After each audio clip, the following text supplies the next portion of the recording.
I met Jesus when I was about 10 years old. After reading one of the many children's Bibles my grandfather, who was a pastor, gifted me. I loved God and wanted to please Him by being a good and obedient girl. But it wasn't until college when I learned that I needed to read the Bible to know God and His will. Encountering the beauty of God's Word made me excited to share it with others. So I wanted to start a student organization in our university that will create and distribute Bible based newsletters. When I shared this desire with a Christian friend, she invited me to a Bible study on campus conducted by students from CCF. This completely shifted the trajectory of my life. In 2005, after graduation, I became the sixth campus missionary of CCF. My battle cry then was Acts 20:24. I consider my life worth nothing to me if only to finish the race and complete the task the Lord Jesus has given me, the task of testifying to the gospel of God's grace. But because campus missionaries were new at that time, I experienced several changes in our financial support, policies, and systems. There were times I was hurt because I felt like we weren't treated fairly, nor were we valued as workers. In 2010, my husband left the advertising industry to also go full-time in CCF. Getting hired wasn't easy because CCF adopted a more corporate approach to hiring with several levels of interview and a psychological test. In fact, many didn't pass the latter. So, when my husband prayerfully resigned, proceeded with the application, and passed, he considered this as God's confirmation of his calling. But a leadership role in church meant receiving much criticism. My husband experienced seasoned volunteers screaming at his face, talking behind his back, and coworkers giving negative reports about him to his boss and other higher-ups without talking to him first. I observed how discouraged it made him. For both of us, CCF is our first ever church and first Christian community. So it was extra painful for us to experience this in the only church family we know. Usually, we turn to our church community when the workplace becomes toxic. But what if your workplace is also your church? I've also been hurt by gossip and people I trusted talking behind my back. As a mom, I've experienced an usher rudely tell me and my toddler son that he can't play with a small ball outside the worship hall while I worked. And because CCF was becoming bigger and adopting more corporate policies, there was a time when kids were not allowed in the offices. These made me feel like my kids and I were not fully welcome. The breaking point was in 2015 when my husband was demoted. There were no discussions on areas he can improve on, nor performance improvement plans. No sin, nor major work-related errors. So we didn't really know the reason for what I thought was a harsh decision. Although his boss back then told him that he will be reporting under another pastor, my husband didn't realize it would also result in being pushed to the sidelines. He felt that the leader's word is equal to God's, and so he felt rejected not just by the church, but by God. We were both hurting, but I had already resigned and got a home-based job so I can focus on homeschooling. Meanwhile, my husband kept going to work every day. Despite feeling discouraged, he kept reminding me that it's not the people who made the decision. It is God, so we shouldn't be offended. For 5 years, I worked for a US-based company and felt valued. Our CEO was generous with praise and also straightforward but not personal with criticism. I didn't experience nor observe backstabbing. Even the executives were open to brutal correction during company-wide meetings. It was a great place to work in, and I felt very secure. To my surprise, our CEO even promoted me to be the director of sales.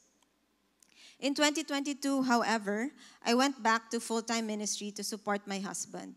I was excited at first, but after a year, all the hurts, insecurity, and fears crept back in. I realized how different I felt when I worked in my previous company and how that environment helped me excel beyond what I thought I was capable of. In CCF, I felt I needed to be on my toes to prove my worth, and that one mistake will disqualify me. From my perspective, CCF was a constant reminder of rejection, insecurity, and failure. I realized that storing in my heart all those offenses through the years stole my joy in serving the Lord. Many times I expressed to my husband that I wanted to go to a different church. And while he usually values my opinion and prioritizes me, this was something he firmly said no to because God was not telling him to leave. Being at the center of God's will, no matter how painful and scary, is still the safest place to be. So I spent a lot of time just silently praying that the Lord will give us a way out of CCF. Eventually, I found myself making my husband the enemy in my heart. I concluded that it's because of him that I am stuck and unhappy. Meanwhile, my husband also didn't recognize until about 7 years later that he developed some fears and insecurities from what he experienced. After speaking with a professional counselor, he decided to email his former boss and tell him that he felt lost in terms of his calling because of the demotion and being pushed to the sidelines for many years. His former boss immediately called him to talk and humbly asked for forgiveness for the hurt he has caused my husband. His former boss even took the time to talk to me and listen to my hurts. However, the wounds were too deep for me, with multiple layers that I couldn't understand myself, much less explain to others. There were nights I would make plans to go to a different church even without my husband. But then I would think about my children and how I didn't want to confuse them nor dishonor my husband's leadership in front of them. In the last 10 years, I've tried to address all the emotions by attending Glorious Hope, talking to professional counselors, and spiritual mentors. I resolved to continue sharing the gospel, discipling, being discipled, and serving in ministry. I repeatedly confessed my sin, examined my heart for unforgiveness and bitterness. I fasted, prayed, and begged. Although my emotions were very strong, I tried my best not to let it be my guide and remember that God's word is my reliable guide. And God's word says, "Wives, submit to your husband as to the Lord."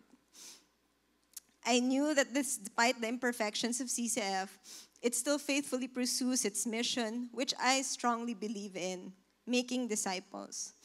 CCF also makes sure it stays focused on the major stuff and being true to God's word. It is also a place that allows us to do God's word effectively because it is blessed with resources and opportunities. Through the years, CCF has significantly improved the policies for campus missionaries. Ushers were also trained to be better at how they view parents bringing their children to worship services, even inside the hall. Also, God made me realize that I needed to ask forgiveness from those who have hurt me because I have actually hurt them deeply as well. Early this year, God also lovingly rebuked me in a dream. In my dream, I was so upset because I was being treated unfairly. I was overwhelmed with anger and wanted someone to take my side. My husband was there. He wanted to help, but seemed like he couldn't. As I protested, I could feel a dark force filling the place I was in, and I could barely move and breathe. I knew it was Satan trying to take over. When I've had similar dreams in the past, I would declare, "In Jesus' name, leave," and it would end. But this time, even after repeatedly calling out Jesus' name, I was being covered even more. Finally, I shouted in my dream, "Okay, Lord, I give up." And the spirit immediately left. God reminded me of my battle cry 20 years ago. I consider my life worth nothing to me. I realized that I had forgotten it along the way. All of a sudden, I focused on my own life, my own happiness and comfort, my desire to feel accepted and valued. He also reminded me of what he taught me early on in ministry, but have forgotten. When I enter CCF, I shouldn't focus on how I will be blessed, but focus on how I can be a blessing. For Jesus came not to be served, but to serve. So today, despite myself, I am still here, Despite my sinfulness, my imperfections, my struggles, despite my emotions and my confusing thoughts, God still uses me, all by His amazing grace. Thank you.